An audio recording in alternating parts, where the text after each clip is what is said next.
This news update is brought to you by... Hi, I'm Red Plastic Bag. Anyone who knows me knows I don't like cold.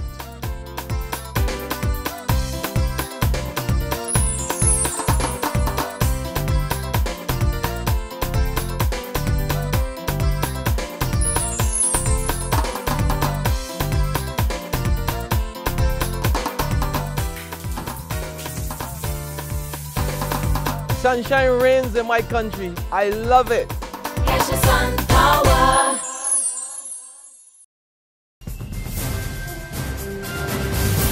This is the 7 a.m. Barbados Today update for Tuesday, December the 17th, 2013. I'm Emmanuel Joseph. Get on board. That's the advice this morning from a leading regional political scientist to this country's trade unions and political opposition. Neville Duncan says now is not the time for scoring political points, and the two major political parties need to work together. I prefer to see a national government where we sit around the table for the next 4 or 5 days and try to work out a crisis recovery plan and get on with it. And then fix a date, a specific date, say you expect this plan to work in two years, and set a specific date for the elections, which both sides will honor. He's also telling trade unions that the job cuts will have to go forward. Meantime, unions are not accepting the plan to send home 3,000 workers early next year. And the National Union of Public Workers is making recommendations to have that number reduced. Union General Secretary Dennis Clark, who held emergency talks with Prime Minister Frank Stewart yesterday, says the suggestions will be made by the end of this week. We believe, given the nature of this service and structure of this service, that there got to be a methodology, and there are some alternatives that would allow the government not to go so deep a cut with respect to temporary workers. And basically, we were assured that the door is still open, and we will prepare submissions and submit to civil service and begin our negotiation, hopefully in earnest before the end of the week.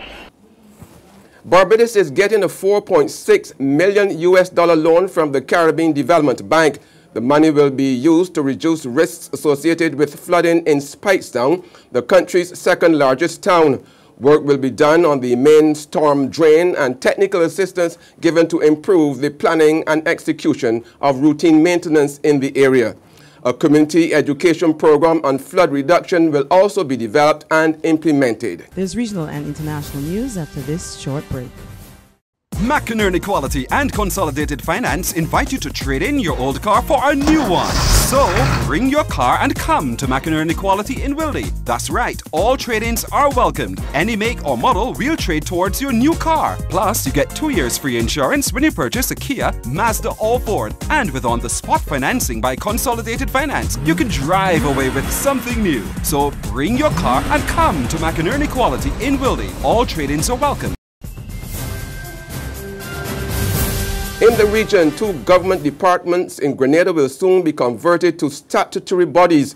Prime Minister and Minister of Finance Dr. Keith Mitchell says the Government Information Service and the Government Printery will go under new management in coming months. He says this is part of plans to reduce government expenditure and the size of the public service. Internationally, a U.S. judge has ruled the National Security Agency's mass collection of telephone data is unconstitutional. The federal district judge says the agency's practice was an arbitrary invasion. The agency's collection of data, including telephone numbers and times and dates of calls, was brought to light by ex-NSA contractor Edward Snowden. That's our 7 a.m. update. Join us again at noon. In the meantime, log on to www.barbadostoday.bb, subscribe to our e-paper and like us on Facebook to get more news and sports. I'm Emmanuel Joseph. This news update brought to you by... Hi, I'm Red Plastic Bag. Anyone who knows me knows I don't like cold.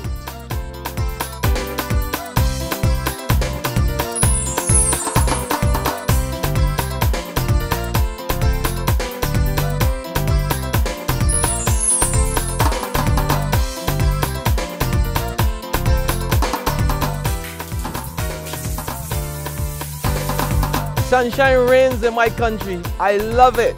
Get your sun power.